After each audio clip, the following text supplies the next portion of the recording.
Ito yung box pick. Anong tawag nito sa atin? Yung Bailey. Ayan.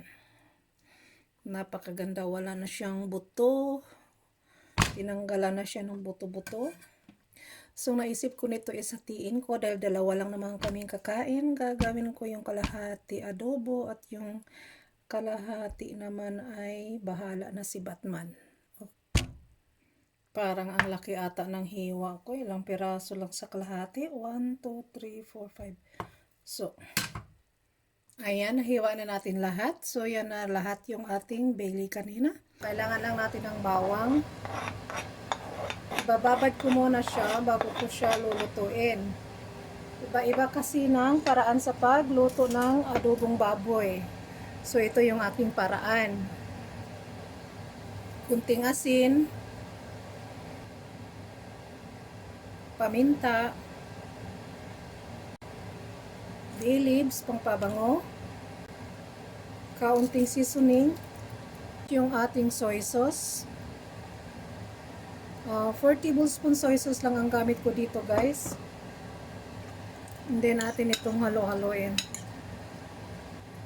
Yung suka nito is mamaya ko nalalagyan siya ng suka. Ibababad ko lang muna siya dito sa ating soy sauce. Lagay ko siya sa ref for hour. Mga 1 hour to 2 hours bago ko siya lulutuin para yung lasa ay manuhot-suhot talaga. Papasok hanggang kalamnan ng ating baboy. So, pasok natin sa ref. Pagkalipas ng 2 oras, so ito yung ating binabad kaninang baboy. Ngayon ay ilalagay ko na siya dito, guys. Yan, daming bawang din yan.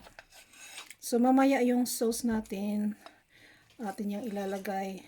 At bali pa-brown lang din natin to siya bago natin ilagay yung soy sauce niya. At saka yung vinegar mamaya. Diba? Ang daming bawang na nilagay ko. So, takpan lang natin yan saglit.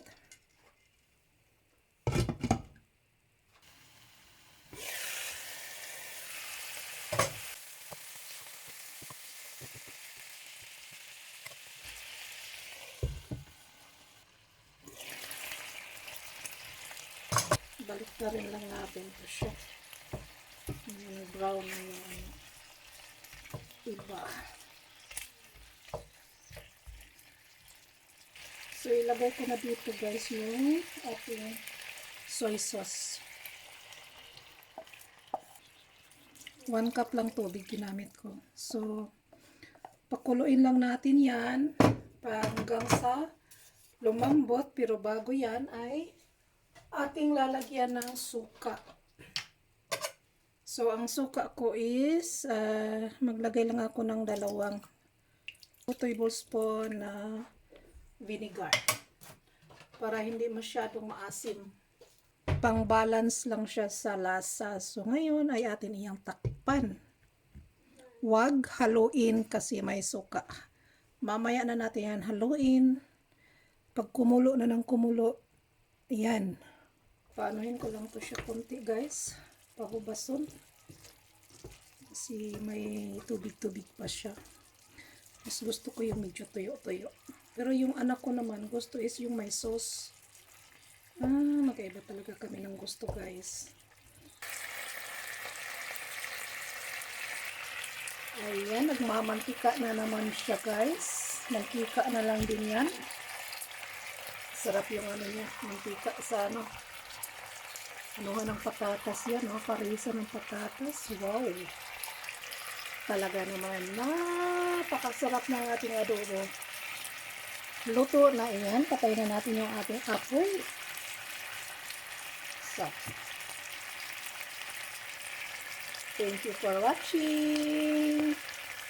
Have a nice day, everyone. See you next video.